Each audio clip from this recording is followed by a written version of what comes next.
Selamat siang, Dokter, Bapak, Ibu, Prof. Mohon izin dalam 1 menit lagi guest lecture akan dimulai.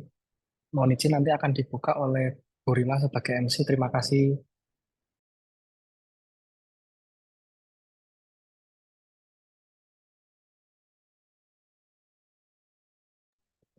Good morning, Dr. Hans. The lecture will begin shortly. 1 minute to go. We will start at 14 p.m. here and 9 p.m. at the Netherlands. Thank you, Dr. Hans. Okay, you're welcome. Sama-sama. Terima kasih, Dokter, sama-sama.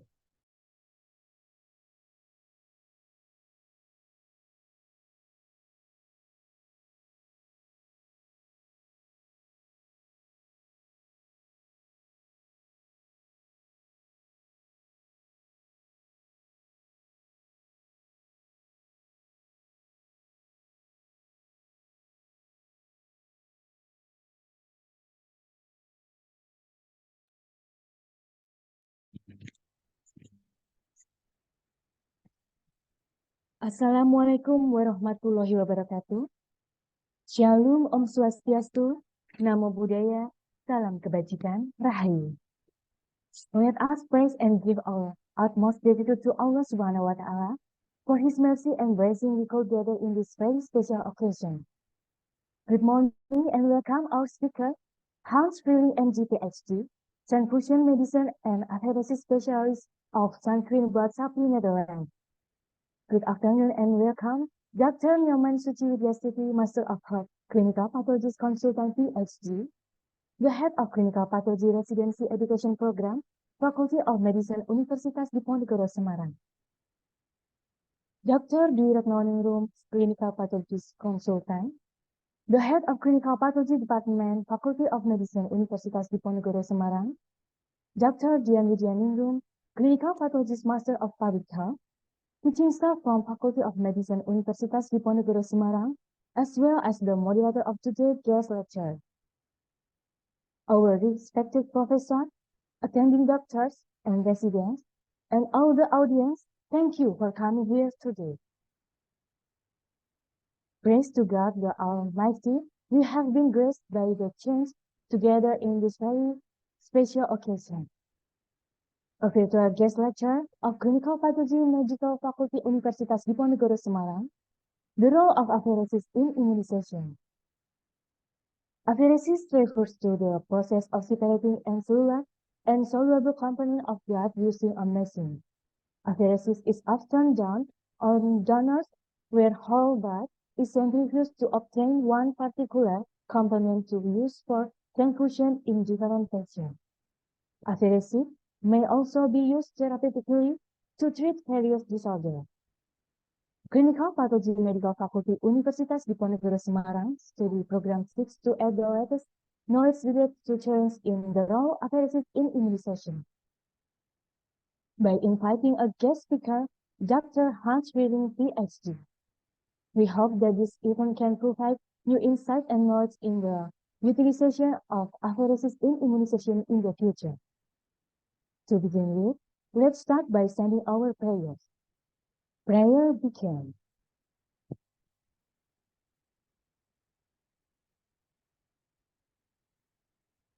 Finished.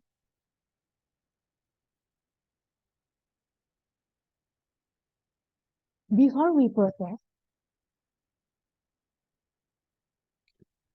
to the main event, I would like to inform you about our agenda today.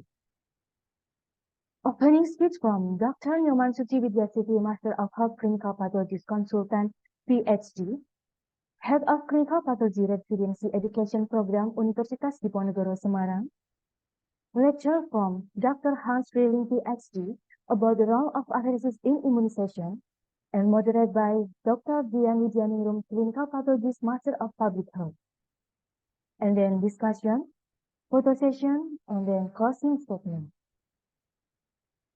The participant of this lecture will be given a certificate by filling the required data on the attendance link in the chat section. The first attendance link is now open, and the second will be opened at the end of the discussion. The next agenda is opening speech from Dr. Nyoman Suci, Master of Heart Clinical Pathologist Consultant. To the Honorable Dr. Suci, the time is yours. Okay, thank you, Dr. Rima. To the Honorable Dr. Dwi Retnoningrum, Head of the Clinical Pathology Department, Faculty of Medicine, Universitas Diponegoro, the Honorable Dr. Hans Vrielink, MD, PhD from Sanguine Blood Supply Foundation, the Netherlands, all the students and all the participants. Assalamualaikum warahmatullahi wabarakatuh. Good morning, Dr. Hans, and good afternoon for our participants in Indonesia.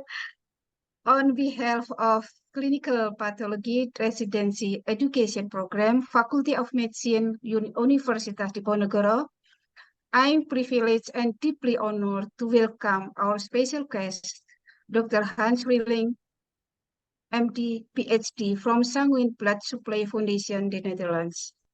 We would like to express our sincere gratitude to Dr. Hans Vrielink for accepting our visiting lecture invitation.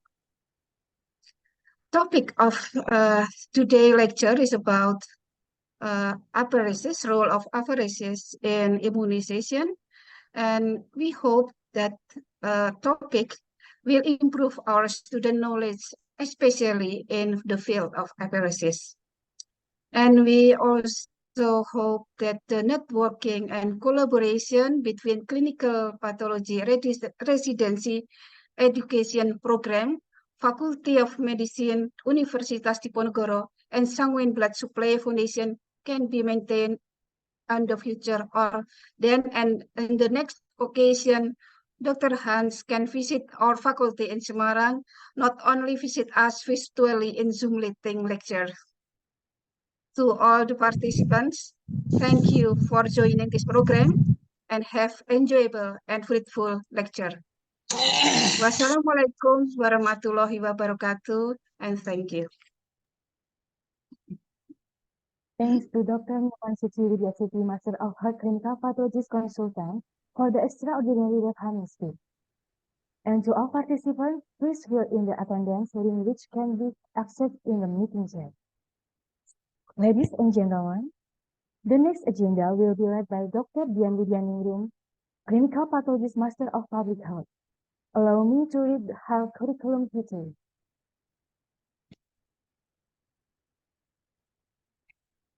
Dr. Dian Widyaningrum, graduate as a general practitioner and clinical pathologist. Also, she finished her Master of Public Health from Universitas Diponegoro, Semarang.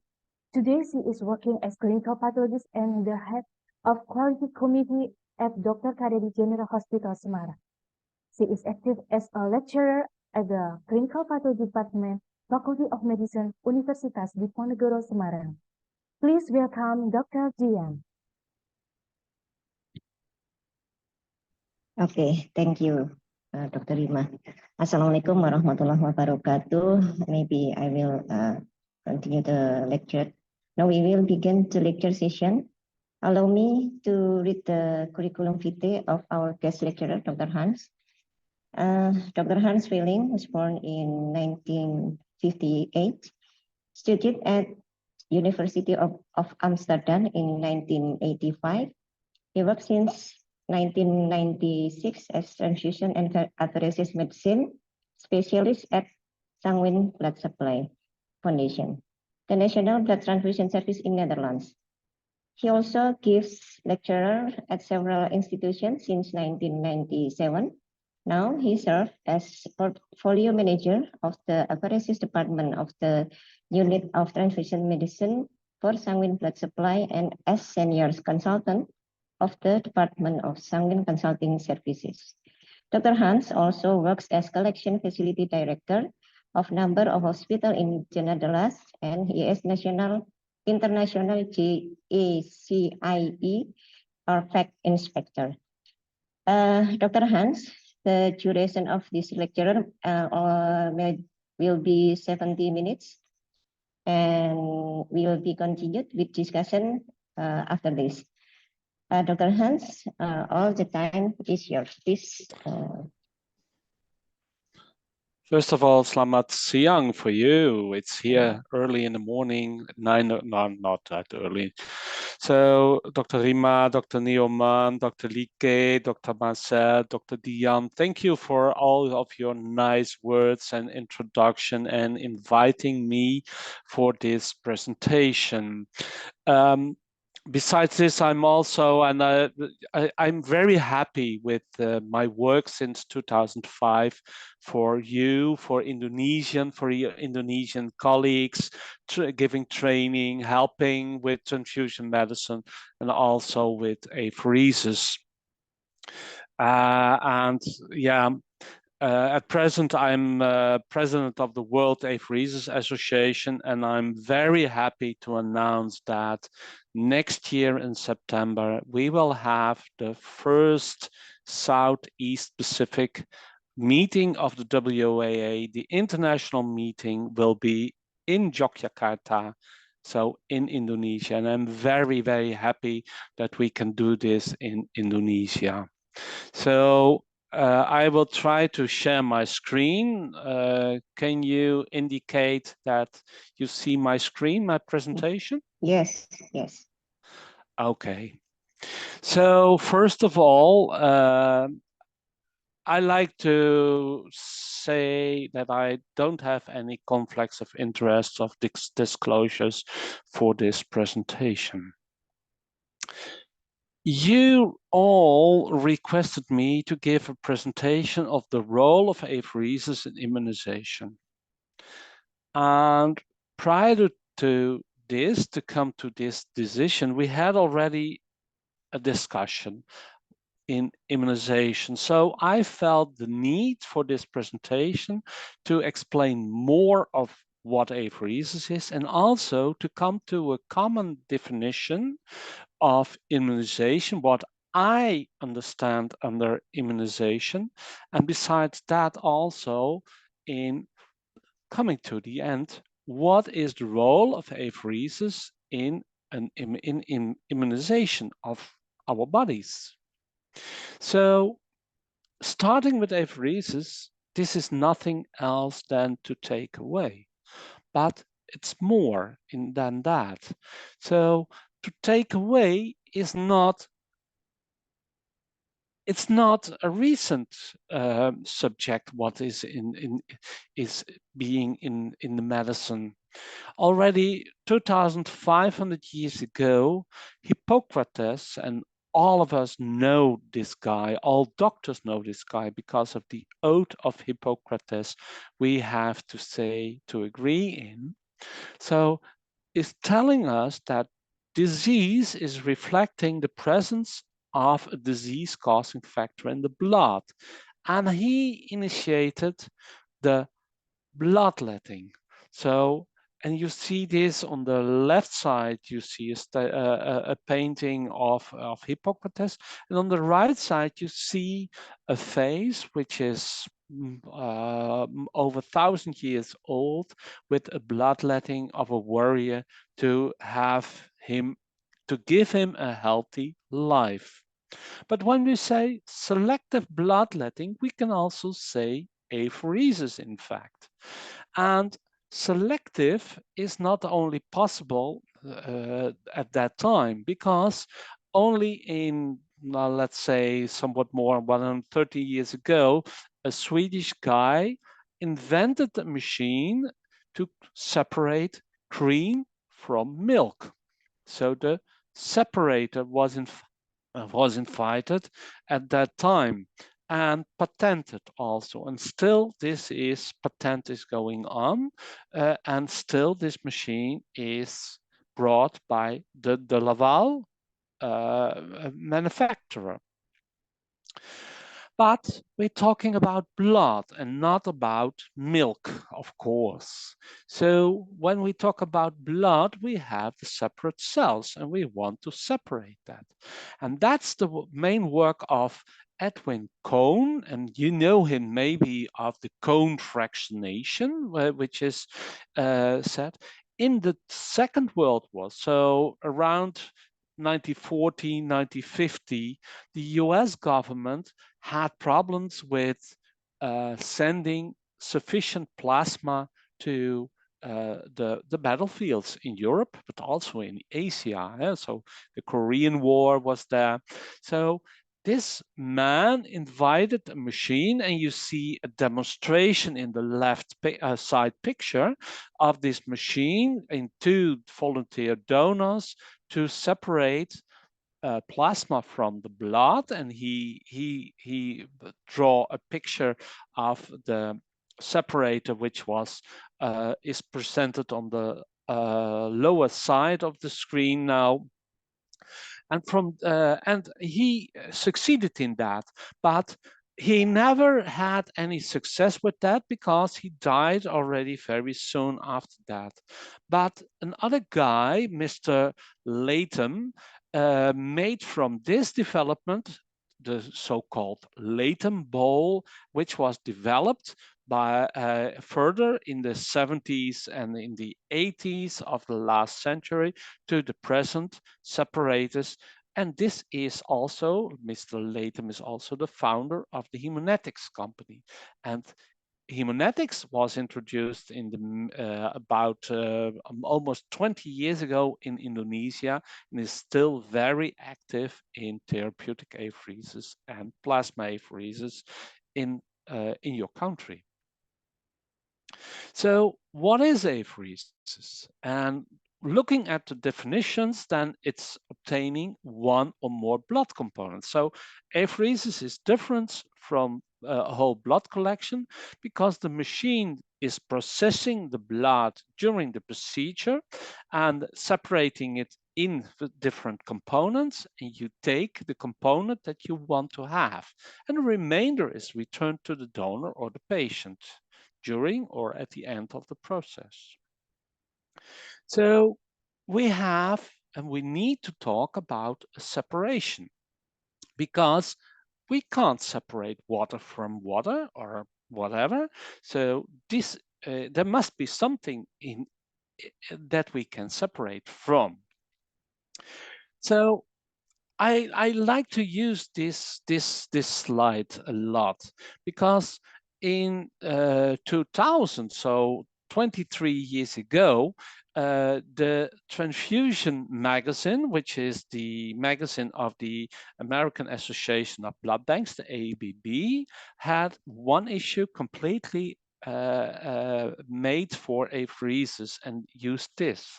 And I like it because you see the centrifuge chambers in the middle and all the separate cells, but there is a mistake in it. And maybe I will come later back to that. But with this separation machines, with these centrifuge machines, you can take everything what you want. A plasma, so plasma apheresis, or you can take cells, site apheresis. And the different cells you can take completely differently. Platelet apheresis, a procedure which is performed many times in Indonesia too.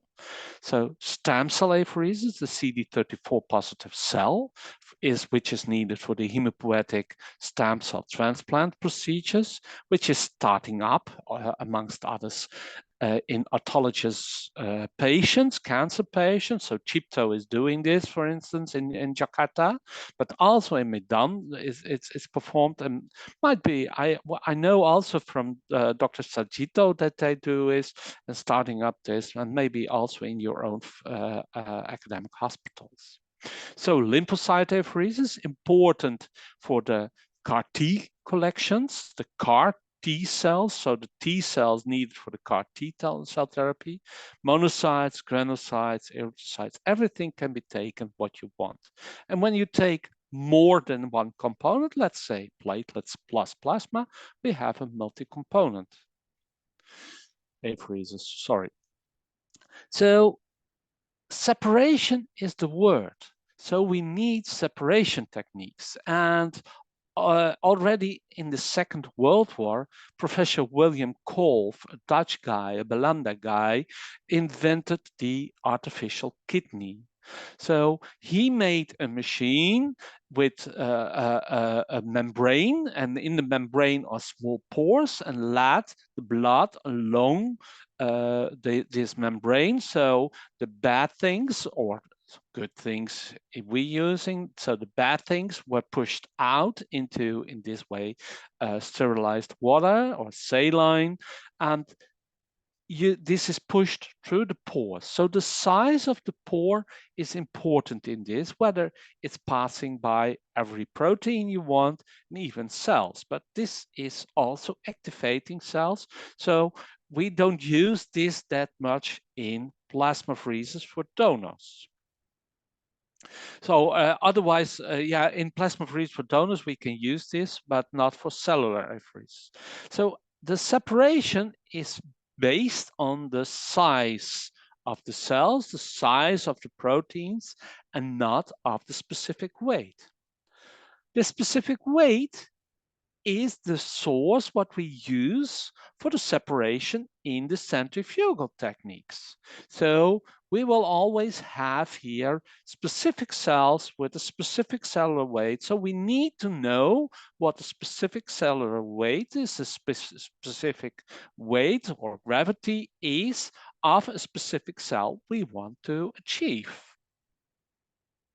So at present, we use for this for the apheresis mostly the centrifugal techniques, and this is a separation based on the presence of cells. So based on the specific gradients of the cells, always in the same sequence. In these g-forces that we have, and the g-force is depending on the radius of the centrifuge, the number of rotations per minute, but also the time the blood is in this centrifuge is always the same.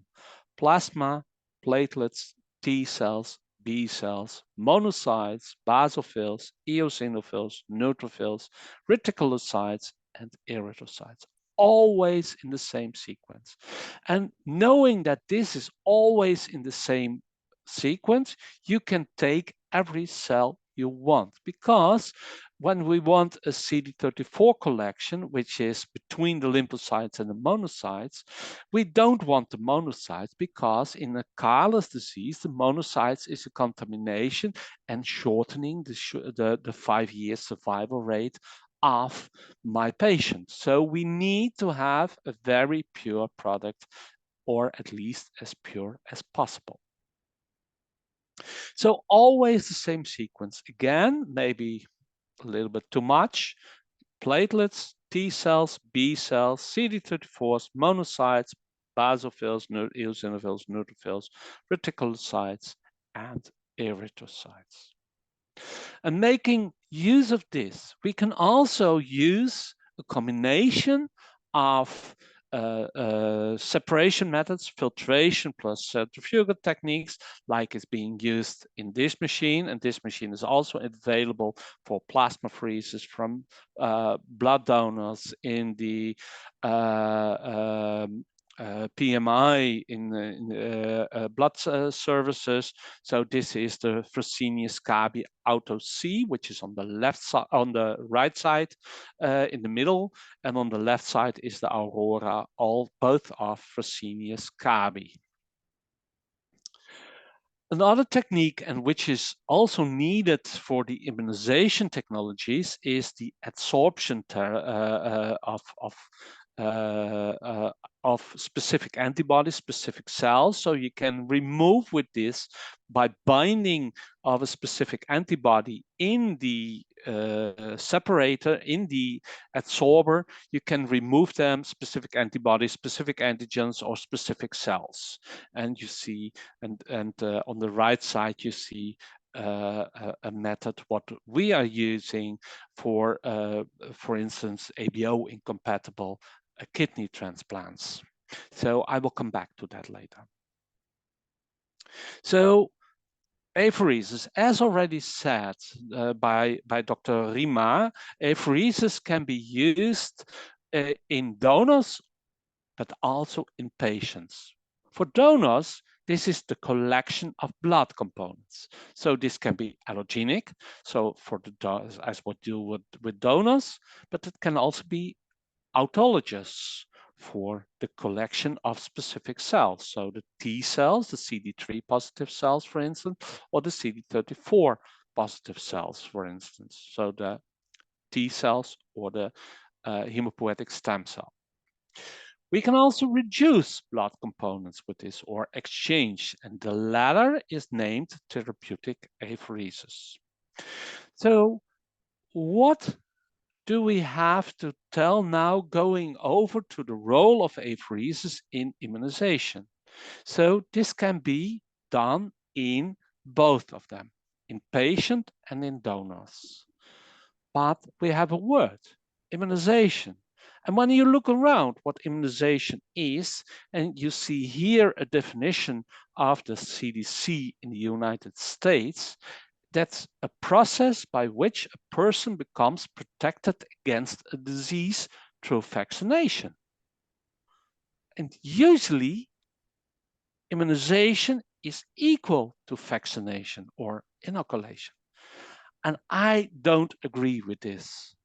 I say immunization is a process by which a person becomes protected against a disease or an antigen, a specific antigen. And this is coming more and more in when you look at Wikipedia. Immunization is the process by which an individual's immune system becomes fortified against an antigen.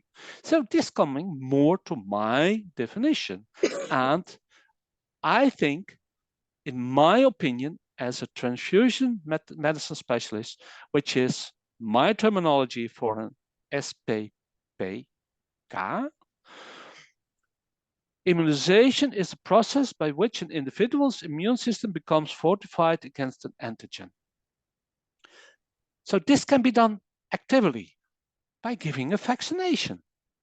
So anti-COVID, so we hope that we don't get COVID, or an anti-D.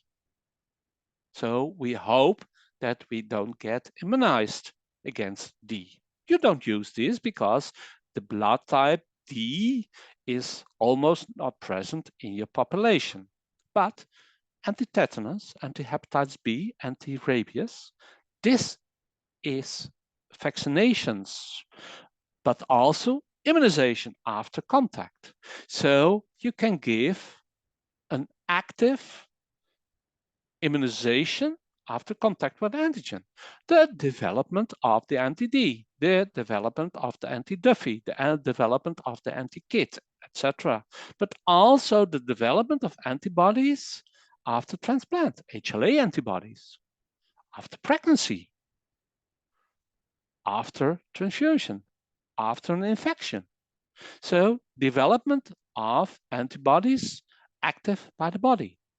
But you can also give a passive. That's what we do, the travelers immunizations, but also after the bite of a dog getting anti-rabies, or after having a needle stick accident, avoiding that we get hepatitis B by giving anti-HBs. So these kind of things, all of this is immunization in my eyes. So when we talk about the role of apheresis in immunization, I talk about the latter two. So the contact with the antigen, avoiding this, of going on with that, or the passive by producing, of giving immunoglobulins. So starting then with the complete role, in my eyes, of apheresis in the first time.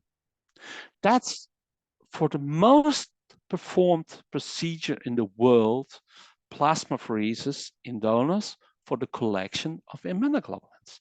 And I know that the PMI Jakarta PMI Indonesia is starting up the collection of plasmapheresis in donors because they want fractionation, they want source plasma, they want immunoglobulins, they want factor VIII. I will come back to that.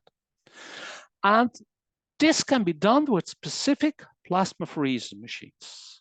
So when you want a machine which is really capable in doing only this at the cheapest way, cheap is expensive for Indonesia, I know that, you have machines of Fresenius, Humanetics, Migale, Sinomed, those two are Chinese companies, Terumo, and there are many, many other small companies, but these are the big players in the world.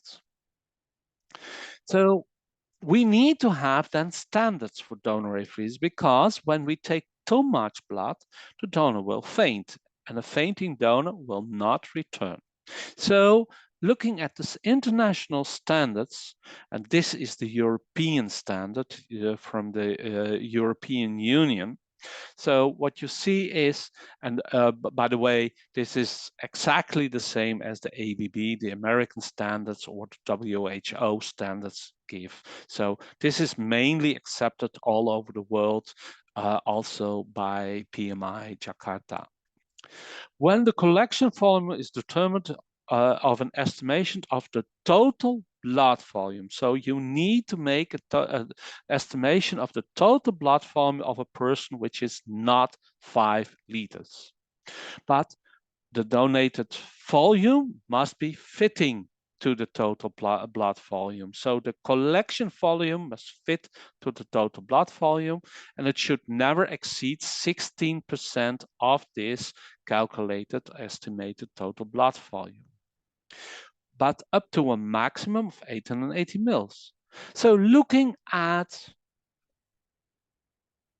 Indonesian people, they are much smaller in height and in weight than the Western European persons, and some of you have already seen me. I'm 194 and over 100 kilos, so I'm you can build 2 persons, 2 Indonesian ladies out of my body, for instance. So my collection volume can could be 880 mils. This is much too much for the Indonesian donor.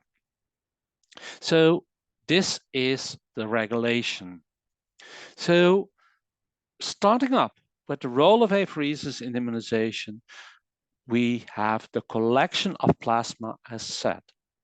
And the collection of plasma, there is in fact 3 different aims. Of course, all of you doctors, all of your residents know that we transfuse fresh frozen plasma. And fresh frozen plasma is usually derived from the whole blood, but it's also in many, many countries, amongst others in Belanda, it's taken from apheresis donors, by apheresis. So we can also have an apheresis procedure for achieving larger volumes of plasma, but also for the fractionation, and the latter is known as source plasma. So let's go to the first of 2 in relation to immunization. So you did it. You did it the last few years with the SARS-CoV-2. In other words, the COVID-19. COVID convalescent plasma. But this was also seen in the first SARS-CoV-1 period, so about 20 years ago, MERS about 16, 17 years ago, and Ebola about 10 years ago. What's helping or not, I don't go into details of that, but it's only helping in persons that don't have an own immune system. So taking rituximab or whatever, then getting an infection, you can treat it. So well known by the majority of you is here the COVID convalescent plasma, which is very commonly used in Indonesia too. But what is starting up, and this is on request of the Indonesian government in collaboration with PMI in Indonesia, so the Indonesian Red Cross, so is source plasma. Why? That's to achieve specific clotting factors. Your hemophiliacs, so the factor 8 or the factor 9 persons with low or no production of factor 8 or 9, they need to be treated. They need factor 8, factor 9. And this is achieved from plasma. And with the deficiency of plasma over the world, especially in the Southeast Pacific or in the low and middle income countries, this is very important that this is being starting up. And what you see, this is a very high interest in all countries now over the world. And when you look around in the literature, you will find a lot of things on this.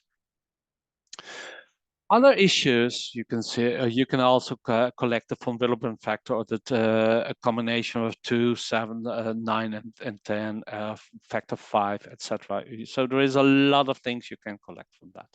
But also the immunoglobulins, specifically the IgG, but also the anti-hepatitis A, B, the rabies, tetanus, varicella zoster, the variola. There are many of them. Others, C1 esterase inhibitor, we used in the angioedema, but mainly also to achieve sufficient albumin. And you need the albumin too, and albumin is very expensive. Albumin, when I remember well, a bottle in Belanda is much cheaper than in Indonesia. So, because you need to import this, and we produce it by ourselves, for instance. So all of this. So what we can use this for. So there's plasma proteins for clinical use. And this will be an important subject also in the WA meeting next year in Yogyakarta, is the collection of source plasma and getting, or in fact, I should say, safe plasma. So safe with a V and safe with an F plasma. So getting sufficient plasma, not destroying it, but give it for fractionation for your patient care. For instance, the factor 8 for the hemophiliacs, the hemophilia A, but also the immunoglobulin for the passive prophylaxis, the immune deficiency disorders, Guillain-Barré's, myasthenia, the polyneuropathies, but also for the bleeders, fibrinogen, and also for your other patients as albumin. So this is a process, a complete process named fractionation. So you have to need a lot of plasma. You need to pool a large scale of plasma, and this is about 10 to 50,000 donations. There's thousands of liters, and this is not being achieved with only whole blood collection. So for the production of immunoglobulins, hyperimmunoglobulins, or the standard IgGs, you need a lot of donations, you need apheresis. So both of them. With that, so coming back to the main aim and apheresis in immunization is that we need immunoglobulins products. So especially, for instance, that rabies, the measles, CMV, etc., etc., etc., in prevention of reaction after exposition. So the first aim of apheresis in immunization is the collection of plasma, such as convalescent strand plasma, but also source plasma for fractionation to achieve IgGs and hyperimmune plasma, hyperimmune IgGs. So, changing the subject, I have a case for you. Maybe you can think together with me. We have a lady She is 66 years old and she is born and still living in Semarang. Gave birth to 5 children, but now she's coming on your out clinic and she is suffering of multiple myeloma. You admit her to the hematology wards, giving her lenalidomide, dexamethasone, and daratumumab. What will happen? 5 days after the start of the treatment, you see in this AD positive lady having a little low hemoglobin level, but only some neutropenia and a thrombocytopenia, 4,000 platelets. And we know this is a need for a platelet transfusion. So what we do know in the oncology treatment, in the practice, in the clinic, that for 5 days after the start of the chemotherapy, you need to admit platelets. Platelet transfusions, maybe 5, 6, 7 times in the 14 days, and then the bone marrow of the patient is climbing up again, making its own platelets. And since we have below 10,000 platelets, we have bleeding, more chance on bleeding. This is the internationally agreed level to transfuse, also in Indonesia.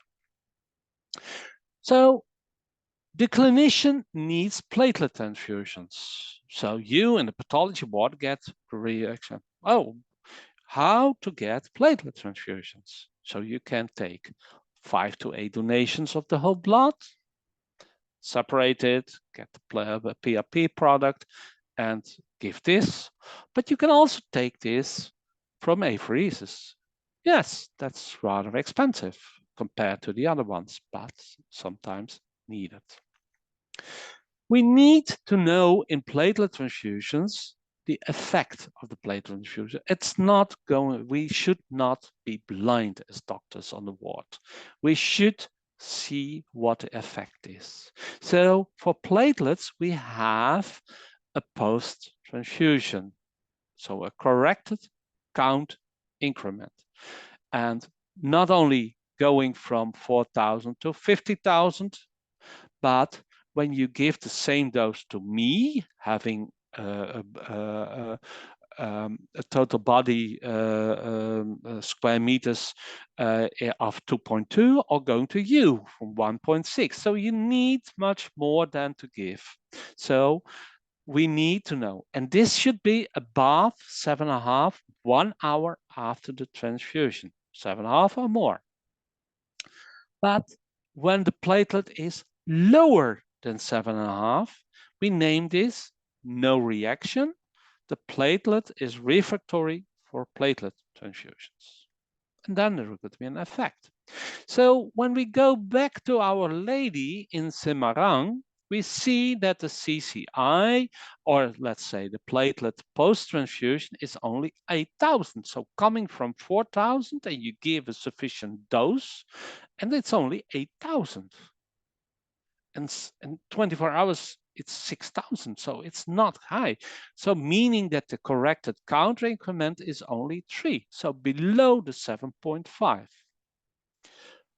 So what should we do then if there is no reaction? Let the patient bleed to death? No, of course not. That's why we are doctors. We try to help this patient. So why should we? We should think. There could be a bleeding, there could be a clotting, there could be a big spleen, there could be specific medication, fever, sepsis, infections, etc., but also antibodies. And when there is no antibodies involved, you give more. And that's a lot of donations. So 2 to 3 times a day a dose, which is easier to achieve by apheresis, by the way, but not needed. When you have antibodies, how to find compatible donors?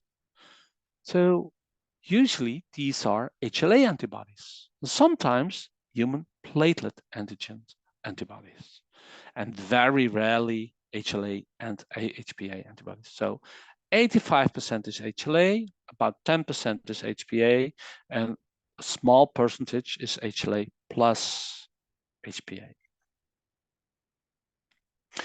By the way, refractoriness and antibodies can be caused because of the anti-A and anti-B against the A and the B antigen on the red blood cell, but also HLA antibodies and HPA antibodies. So the HLA system is a very complex system. This is already some years old, but the A and the B, so the class 1 antigens, are also present on the platelets. And how do we get HLA antibodies? Because we come into contact with a foreign antigen. Most commonly in this is, of course, the pregnancy.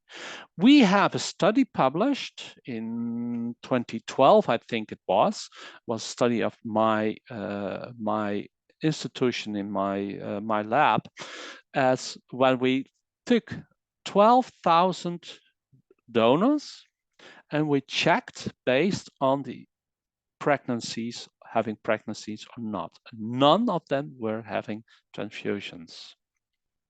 And what we see is that 38% of the females having had 3 pregnancies or more have HLA antibodies. But you can also get blood transfusions. Blood transfusions, especially whole blood transfusions, a transfusion with whole blood or non-leukoreduced blood components, give HLA immunization. Of course, also the organ transplants. So in this case, probably because she has given birth to 5 children, she could have HLA antibodies. So what do we need to do then? HLA antibodies. Very easy. You will read it in every literature you have, but the literature is coming from the Western world, US, Europe. So you take apheresis from your HLA compatible donors.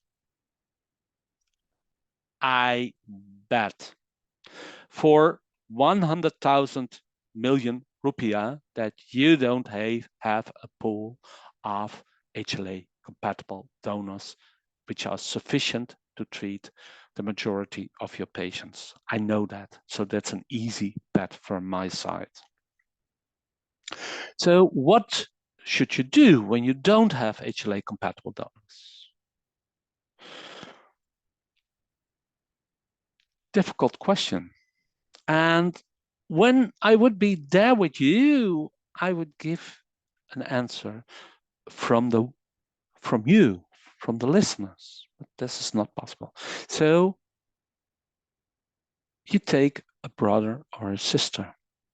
Brothers and sisters of the patient have the same HLA, have, we hope, the same father and mother. So are rather similar to each other. You can't take the husband because the husband is the person who made, in fact, the HLA strange antigen for you. So you need to take your father or your mother as a donor, children, maybe they could be the cause of your of the HLA antibodies, but preferably brothers and sisters. And you can't take a whole blood because you only have 25 to 45,000 platelets, so that's not sufficient. So you need to do apheresis and cross-match this first. So do a cross-match, platelet cross-match, and the end of this year, an automated cross-match will be available in Indonesia. So we do this. We check, of course, the outcome after 1 hour. You will see this can be much, much better. So when we talk about apheresis in immunization and the role of apheresis in immunization, we have also the collection of platelets that are family members of the donor in case of an immunologic refractoriness. And again, we go further. We go now to the patients. So we have a contact with antigen with giving an antibody because we come into contact with a strange, in our body, non-existing antigen. So alloantibodies, we can produce them. So against foreign antigens, but this is of course the active way. We can also produce autoantibodies.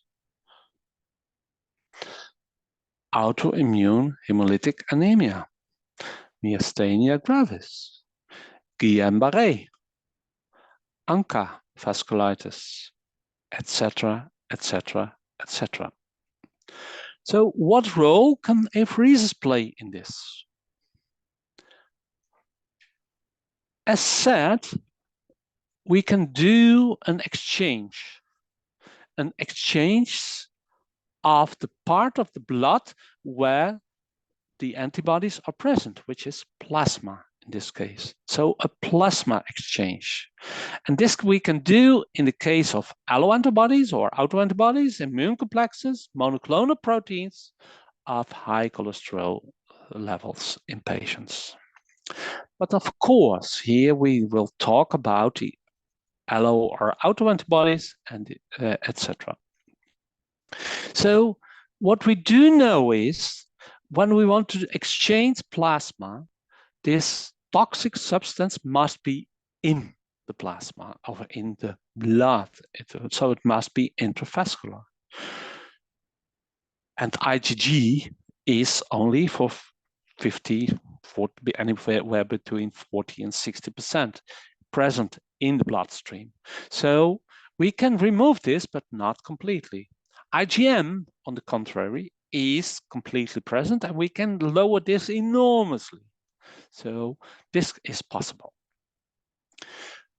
And we don't do this blind. We do like medical evidence, so evidence-based approaches, and we use with this, and this is already the 9th special issue, which has come out 2 months ago, and all the therapeutic apheresis guidelines standards are published in this. And this is what it looks like. I don't think you can read it completely, and it's a little bit blurred, but we have 116 indications in the 2023 version for a plasma exchange. Other indications are the red cell exchange or the red cell removal or the leuker removal, platelet removal, etc., etc. So this is a very, very informative paper of 200 pages. So it's an important paper and one of the most papers that is as a reference taken in the world. So when we look more into detail, we see indications in the cardiology, dermatology, gastroenterology, hematology, nephrology, neurology, and I'd like to take you to some of the examples. There are indications, category 1 indications, category 2 indications, category 3 indications, and category 4 indications, meaning in the medical evidence, category 1 indication is first category. In randomized controlled studies has been proven that plasma exchange in this case is the choice of therapy. There are 22 of them. Category 2 indications. Plasma, it has been proven without any doubt that plasma exchange is of use and helping in this specific disease. However, it's second based, so second level. So the first level is medication or another therapy. And with this is not sufficiently helping, you can add plasma exchange to it. The category 2 is based on the expert's opinion or based on case reports, on case studies, there is an indication that plasma exchange could help in this. But there is no sufficient proof or randomized controlled study to have such a proof that this is really a category 1 or category 2. Category 4 is it was proven that it's not of any help or even harmful for your patient. Coming back to the category 3, no sufficient proof. How can you have randomized controlled studies, for instance, in Indonesia, with 285 million inhabitants spread over a country which is enormously large and having only one case per 10 million, one patient case per 10 million, spread from Timor to Jakarta, to Java, to Borneo, to whatever. So you can never have a proof of this because of it's so rare. But these are the category 1 indications. So we see neurology with the Guillain-Barré, myasthenia, and some other things, CIDPs, but also the nephrology, ANCA vasculitis, the anti-GBMs, the good pastures, the HUSs, ABO incompatible kidney transplant. And this is done in Indonesia, I know. But also hematology, TMAs, cryos, hyperviscosity, the Wilson disease, kidney disease, liver diseases, transplants, heart transplants, catastrophic antiphospholipid syndrome, all these syndromes. So besides this, there are also 21 CAT2 indications. So we should remember, this is not curing my patient, but a reduction of symptoms, a reduction of the toxic substance in the plasma, helping me as a doctor and you as a doctor to treat your patients better, easier, quicker. So it's avoidance of effects. So symptom relief, autoantibodies. So think of the Guillain-Barré. Think of the myasthenia gravis. Think of the multiple sclerosis. Think of the CIDP. Think of the ANCA. Think of the anti-GBMs. But also prophylaxis. I wrote down, sorry, dialysis, but I mean here nephrology. So autoantibodies, prophylaxis rejection, alloantibodies. So we can remove this.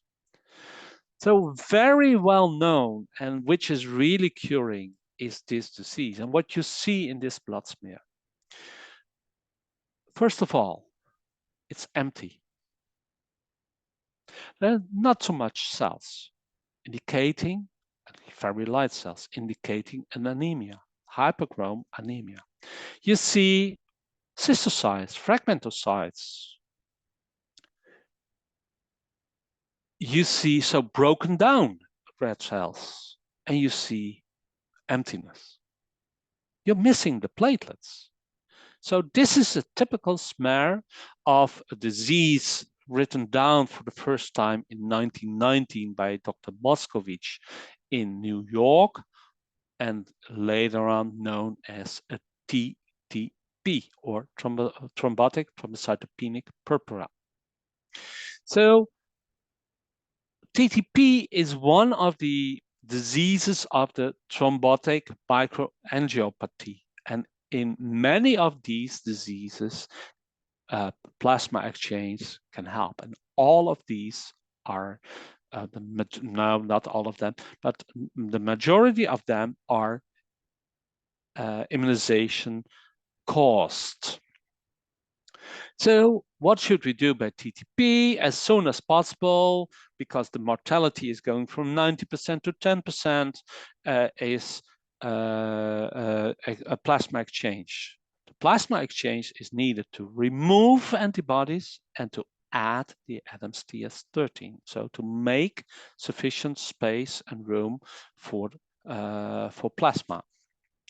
So secondly, you give caplazuzumab, but this is very, very, very expensive, and it's binding to I don't know whether you can see my mouse.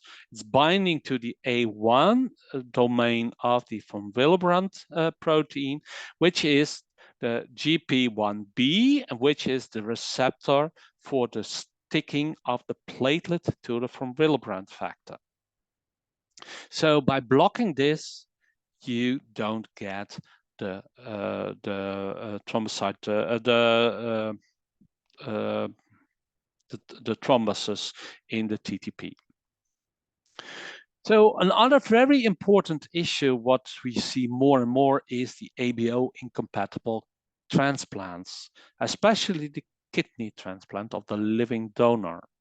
So when we should state that an ABO incompatible transplant is equal to an ABO incompatible transfusion, you understand why this is important. And an ABO incompatible transfusion, so giving a patient with blood type O a red cell component of blood type A will cause a massive hemolysis. So you have a massive breaking down of the transfused component. Why? A and B antigens are not only present on the red blood cells, but also on platelets, lymphocytes, epithelial cells, endothelial cells. So also on the vascular system and on the glomeruli. So when you give an ABO incompatible kidney, you will have destroying this kidney already, of potential destroying this kidney already with the anti-A and anti-B in your patient. So when you want to give a donor kidney with blood type A to an O patient, you will have a problem with the anti-A when the anti-A is high in the patient. So we have a hyperacute rejection, which is possible. And we try to avoid this. We want to avoid this because we want to give the possibility to get rid of the dialysis to our kidney diseased patient. So we need to have antibody titers below the 1 to 8. So how to get this? So we have ABO compatible evidence-based medicine and ABO incompatible. ABO compatible, think of the desensitization of the HLA antibodies present against the kidney, but in the ABO incompatible, we do have the anti-A and the anti-B in your patient. So sensitization is happening in 30%. So we can have the procedure in the ABO incompatible transplant for anti-B or anti-A, and we exchange that with a plasma exchange or a specific immune absorber. But this absorbers costs about 5,000 euros, which is similar to 83 million rupiah, which is rather high for one procedure. And you need 4, 5, 6, sometimes 10 procedures. So that's a lot of money. You can also do, in case of HLA antibodies, you can exchange plasma volumes. Also, when there is a humoral reaction, we can do exchange, and this is of course all besides the immune compromising medication you need to give. So we need time for an ABO incompatible kidney. So this is the living donor. Usually we need rituximab, the CellCept, or the whatever you use, tacrolimus, and then the immune absorption. And what we do know is now that every absorption step we do with plasma is 1/2 of the existing titer. So the 128 is going with the procedure to 64, to 32, 16, 8, etc., etc. And this is our scheme we're using with this glycosolver. Another issue is, in my eyes, the ANCA-associated vasculitis. When you see in the latest version, this is a CAT3, so it's not completely known. And this is based on a study, the PEXIFAR study, which is published 2 years ago, 3 years ago in the New England Journal. And I don't agree with this. We don't agree with this. Nephrologists don't agree with this, because what you do see is in this study, there was a randomized control, and they were looking at the detection of the ANCAs, so the antibodies at time point 0, and they were looking 3 to 5 years after that to the endpoint of the study is an end-stage renal disease or a mortality. And what they did see is with the standard therapy, they see this orange line. But with the plasma exchange added to it, you see that there is no difference in the end-stage disease or mortality. Indeed, yeah, so they're right.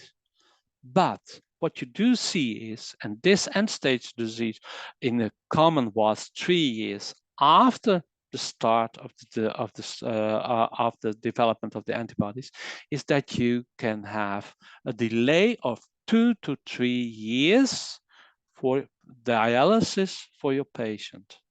And dialysis for your patient is really expensive too, and is really not a nice situation, social situation for your patient, as you all know. So we are still going on, and so this is the 9th version. In the 7th version, until the 7th version, it was still CAT2, 1. In the 8th version, it was CAT2, and is now going based on this PEXIFAR study to CAT3, but we don't agree, and even the authors, some of the authors of this PEXIFAR study don't agree anymore with this conclusion in the New England Journal of Medicine. Another example is the myasthenia gravis in the neurology, so which is it's rare, so it's 1 in 100,000 to 1 in 50,000 person, something like that.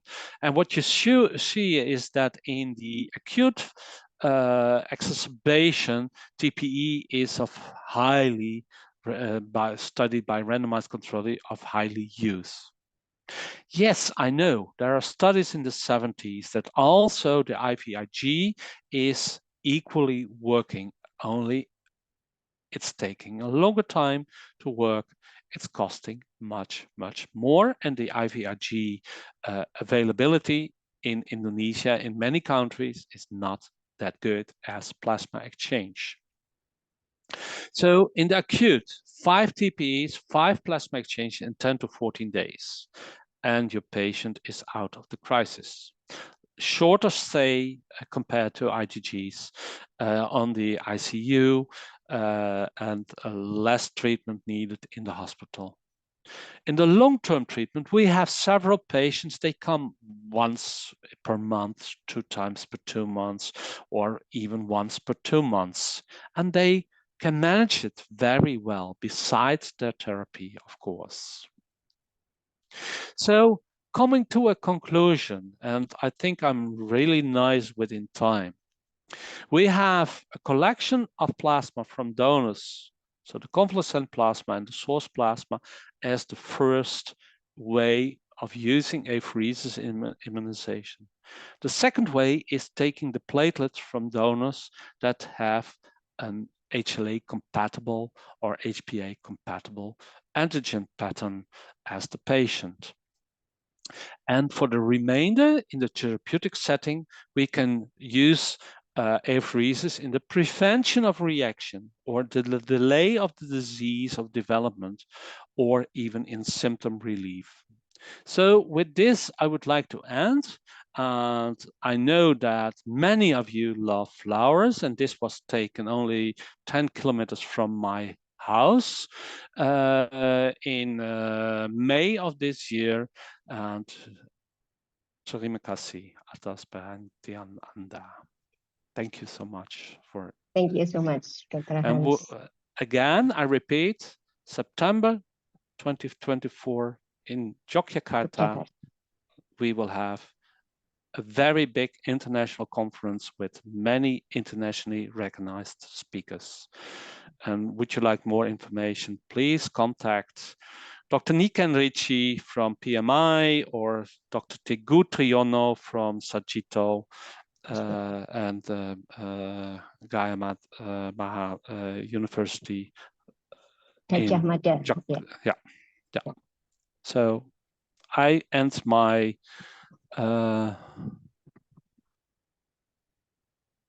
okay. So thank you so much for listening. Yeah, thank you so much, Dr. Hans. It's very interesting. What a beautiful tulips. Maybe in September 2024, you will bring your tulips to Indonesia or to Jogja, Dr. Hans. They grow only in autumn or in the springtime, only in the springtime.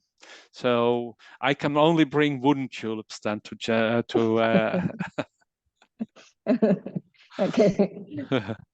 Okay, thank you, Dr. Hans, for the lecture. Untuk semua partisipan pada pertemuan siang hari ini, tadi kita sudah menyimak lecture dari Dr. Hans yang sangat luas ya. Kita bisa dari awal sampai akhir apheresis itu ceritanya bagaimana sampai nanti future-nya kita di Indonesia untuk apheresis ini perkembangannya seperti apa. Maybe Dr. Hans, you understand what we speak in bahasa, Dr. Hans? Very little bit.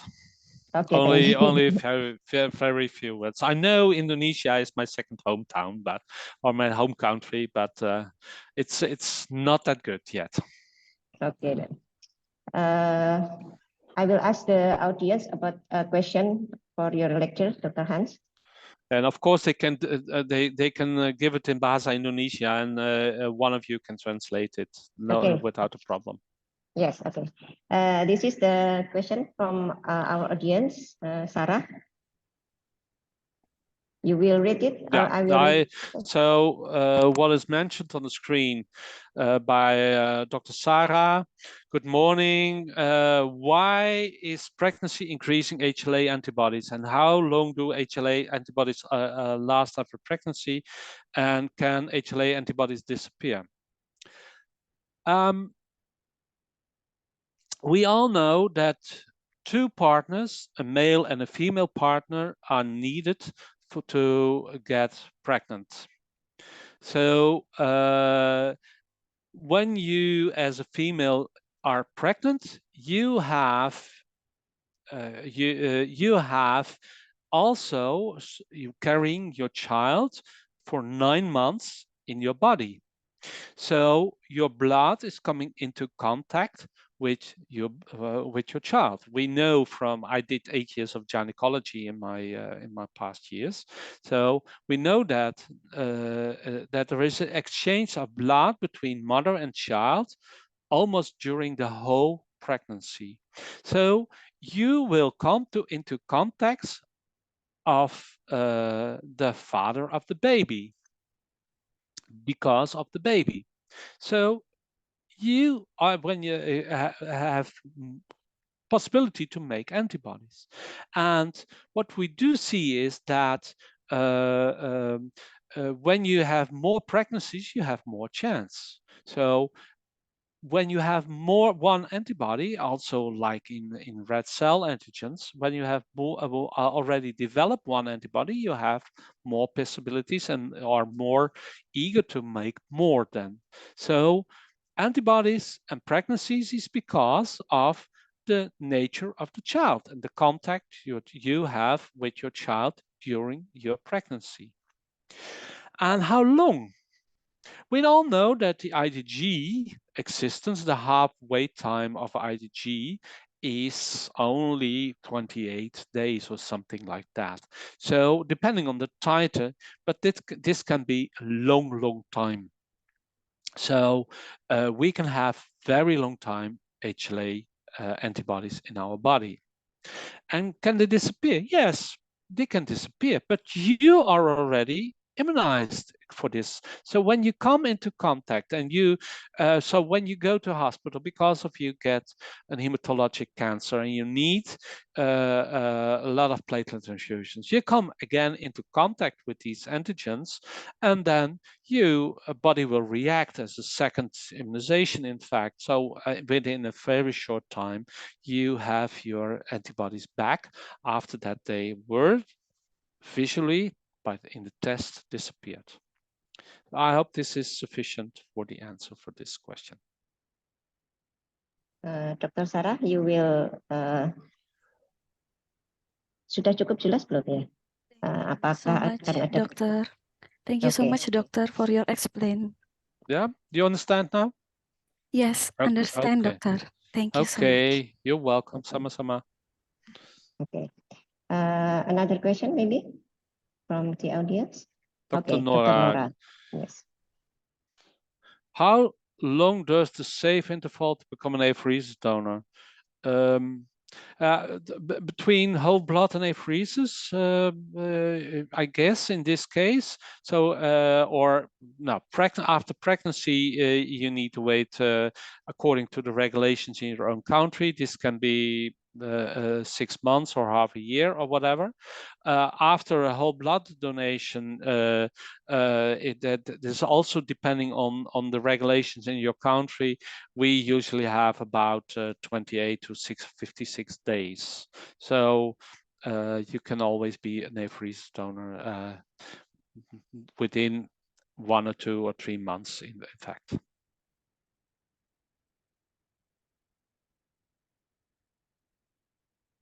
Nora ya. Jadi tidak perlu menunggu sampai 3 bulan, tapi cukup 1 bulan setelah donor whole blood bisa menjadi dokter apheresis untuk kelas trombosit apheresis. Baik, Dokter. Dr. Hans. Yeah. You're welcome. Thank you, Dokter. Another question? Okay, Dr. Sari.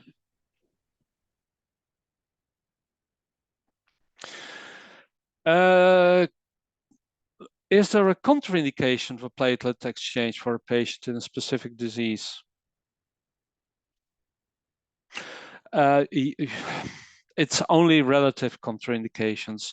When the patient is clinically very bad, then so with very bad cardiac situation, yeah, then it's a contraindication, relative contraindication. When the platelet count is only 4,000 or 5,000, yeah, I wouldn't bring in a long line to do a procedure. Peripheral is possible, but also that is relative, of course. Low hemoglobin levels, then it's very low hemoglobin. Let's say about when you talk about hemoglobins of 4 or 5 grams per deciliter, then you have contraindications. And for the more, and in fact, there is not a direct contraindication for doing a TPE.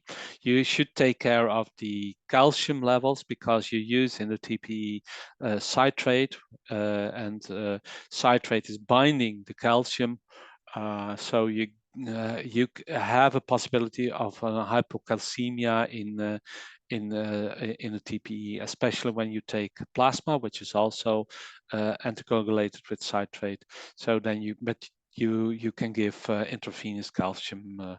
So let's say 2, 3, 4 grams per procedure intravenously. So that's not a problem. So there is not that much contraindication for a plasma exchange. Thank you, Doctor. Okay, thank you. Another question, maybe? Okay, Dr. Vidya. The possible errors and complications encountered in apheresis. So as said, the most common is, of course, looking at the donor apheresis is the plasma apheresis in donors is the vasovagal collapse, of course, which is same as in whole blood, but a little bit less than in whole blood because you get more attention, more laying down on a bed than in the standard whole blood donations. But because you're taking blood and giving back blood, you have the most common is the hematoma, the bruising. That's one thing. The other thing is because you're giving back together with a little bit of citrate, you have the hypocalcemia, and the hypocalcemia in donors is no more than some itching of the lips, some tingling in fingers, paresthesia, a little bit different taste, but you can easily help this with some calcium tablets when needed, but usually this is completely not needed. In patients, you can have severe hypocalcemias, especially in the lung procedures for the CD34 collection, so the hemopoietic, and that's mainly is this the hypocalcemia or the hypomagnesia, but this is easily being checked in the lab, of course, and can be help for, in fact, prevented by giving intravenously calcium and magnesium. But in fact, also here the hematomas, and don't forget, but this is not directly to the apheresis, is the line infections when you use femoral or jugular lines. I do not recommend the subclavian lines, but the jugular lines or the femoral lines, yeah, when you use this longer times, you can have infections. So infections of that part is possible. And furthermore, I'm thinking of no infections. The citrate.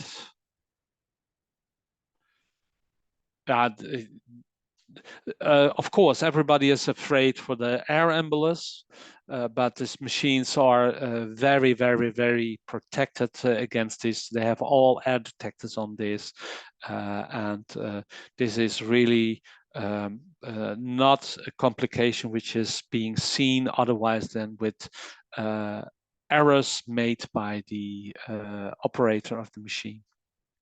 So it's a rather safe procedure, and there are many procedures for publication from this, and within short time there comes another publication from my side, from the World Apheresis Association registry. So we have a registry of 140,000 procedures in patients with all errors in this, and that will be published shortly.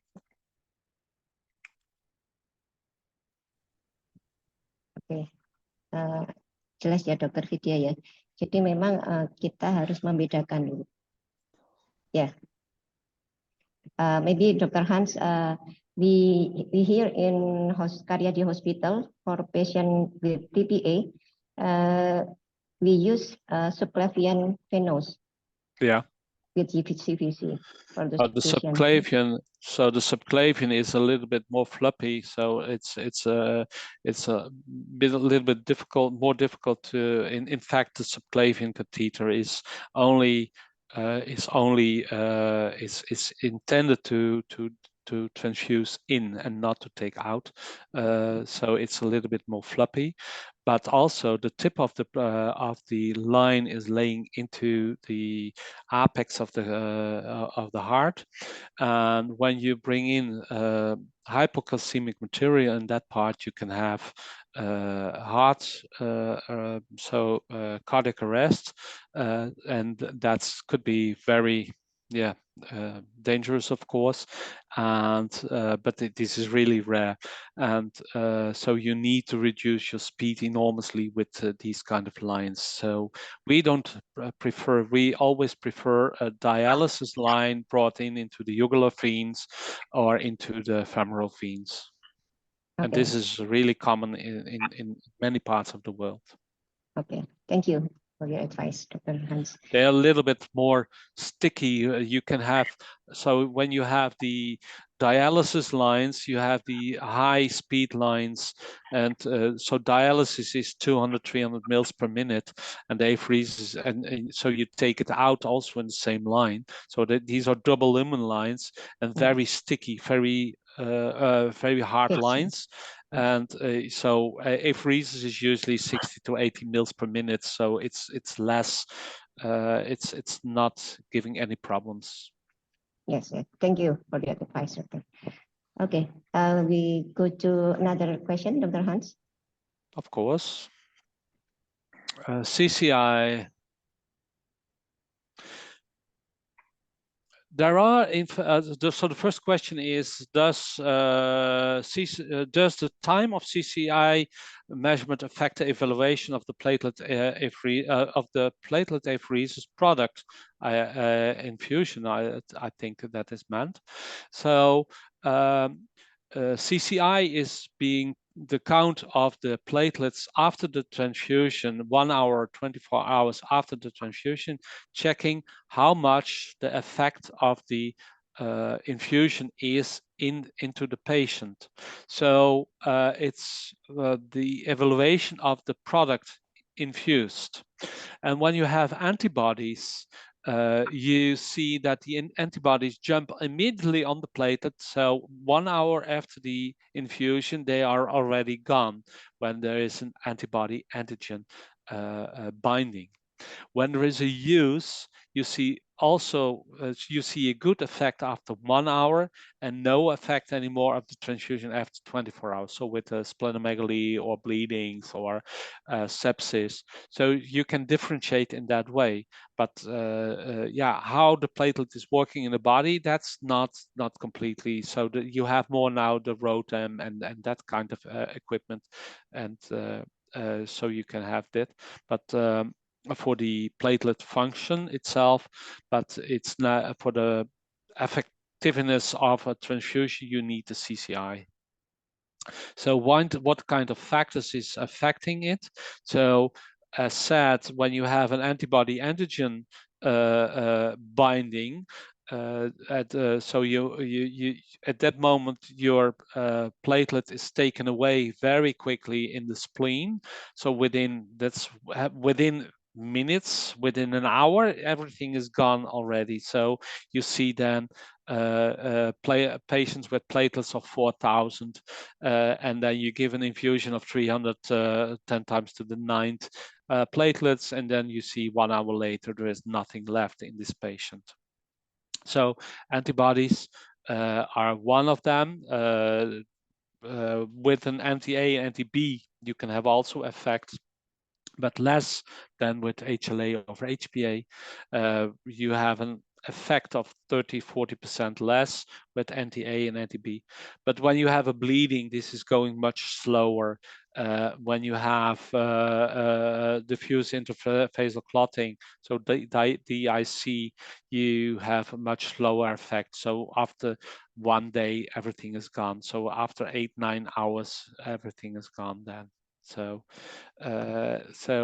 TPE is another question, has nothing to do, of course, with the platelet function. So what is the ideal timing? consider this as another question. What is the ideal time for having a TPE, and how many sessions can be given ideally? I have a TTP patient with 63 sessions in 3 months' time. So it's depending on the disease. When you have an IgG caused disease, you need to lower down your IgGs, which is coming up, of course, because of the IgGs are coming also from the tissues. So you need 3 or 4 procedures in 3 or 4 days, and then you can go to once, 2, 3, 4 days. So with an ANCA disease, we have ideally 9 sessions in 3 weeks. TTP is a daily, so I don't know whether this is an answer to the question. Since apheresis machines are returning the not used blood components, how far is the view due to the risk of device infections? Mainly seen is the finger of the operator, of course, with the connection to the needle. So many of the sets, the disposables are already with a needle, so you don't need that. But I also need to tell you that the blood is not coming into contact with the machine. So the machine is filled with plastic disposable, so a set of lines, centrifuge chamber, etc., etc. And this is of course sterilized. So when you use this after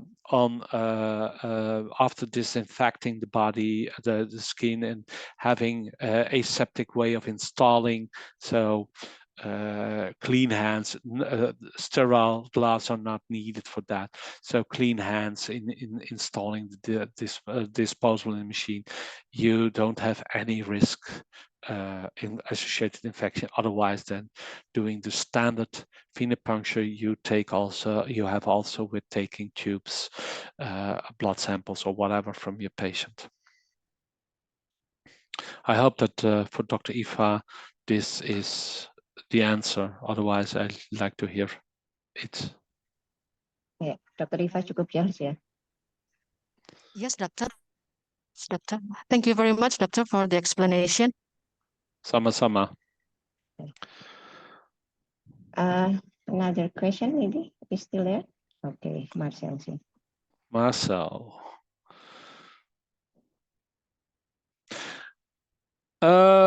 You have a platelet count for yeah, but when you do a leukostasis patient, you will lose 50% of your platelets. Yes, you will lose platelets also.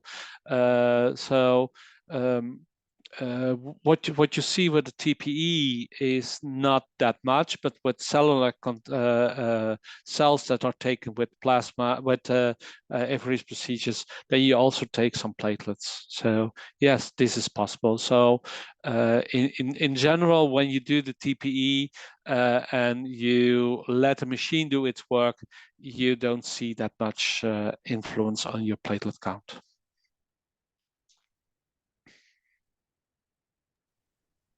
Okay, thank you. Marcel, maybe you will continue your question to Dr. Hans. Okay, it's enough, Dr. Tian. Thank you very much for the explanation, Dr. Hans. Thank you very much. Oh, you're welcome. Okay, thank you. Another question, maybe? Oh, it's okay. Thank you. Maybe peserta lainnya yang akan bertanya langsung mau raise hand, dapat memberikan pertanyaan kepada Dr. Hans dalam bahasa Indonesia. Nanti akan kami coba untuk sampaikan. Ada? Buka mic langsung, silahkan. Saya rasa sudah tidak ada ya. Saya rasa sudah tidak ada. Okay, maybe this last question from Dr. Marcel, Dr. Hans. We already at 33 here in Indonesia. I have time. Okay, thank you. Thanks a lot. we will thank you very much for your lecture, Dr. Hans. This is very interesting, and we will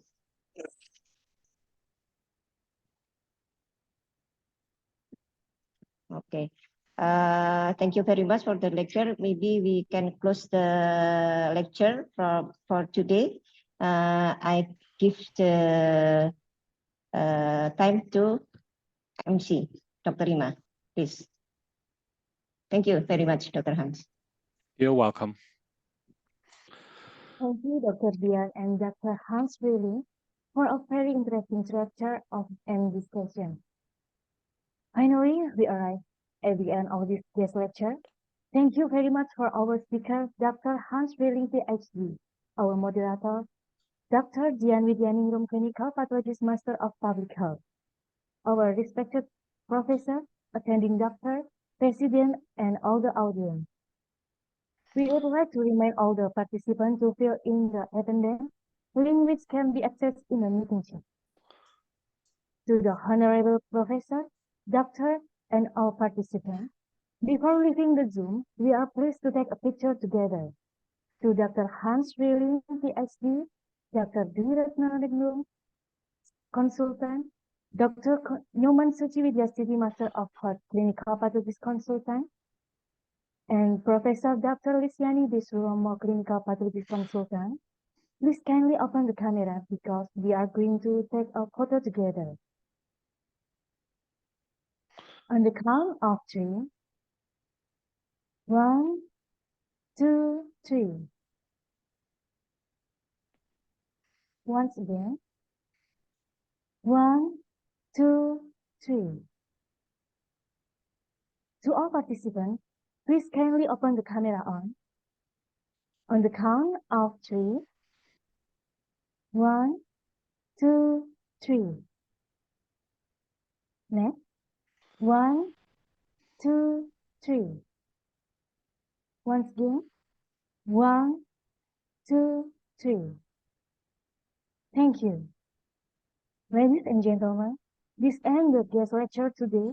We would like to thank you to Dr. Hans Vrielink, PhD, as the guest speaker, and furthermore, to all participants. Thank you for joining us today. Hopefully, all the knowledge that has been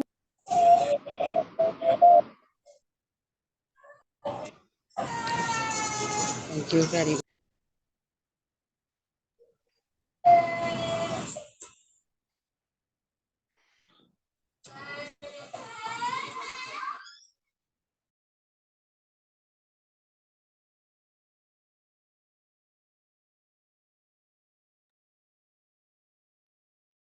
to all committee and participants.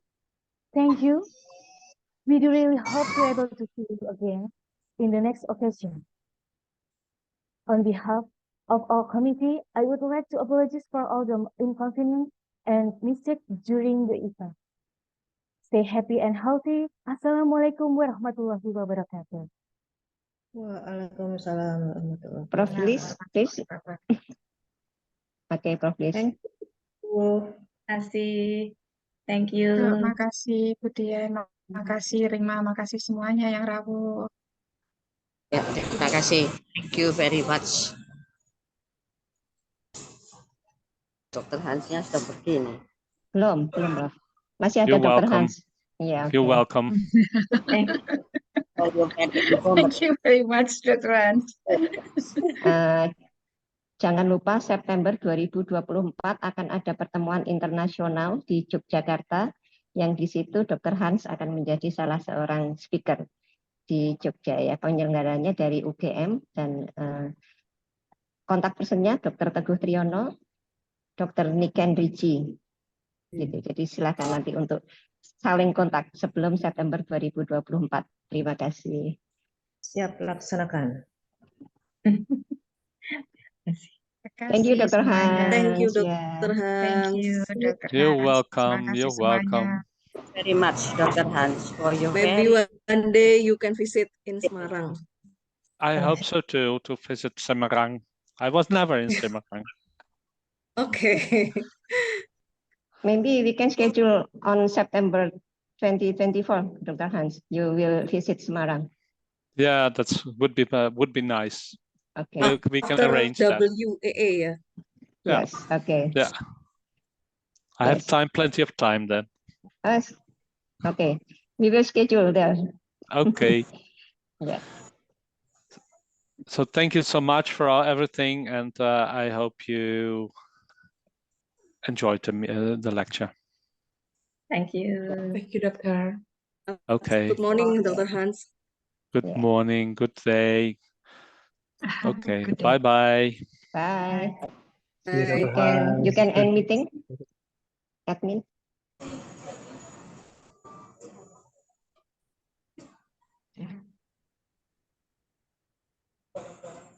Ya, saya izin live ya. Terima kasih semuanya. Terima kasih dokter, Prof Terima sekalian. kasih semuanya, Prof. Lis, Bu Suci. Terima kasih Makasih, Bapak Marcel Ibu. yang jadi ketua panitia. Makasih Marcel. You're welcome dokter. Terima kasih banyak dokter Suci. Terima kasih Prof, dokter, Bapak Ibu sekalian. Makasih sama-sama. Saya izin live ya. End meeting, silakan. Prof. Terima kasih. Izin end meeting dulu, Dokter. Bapak Ibu. Ya, terima silakan.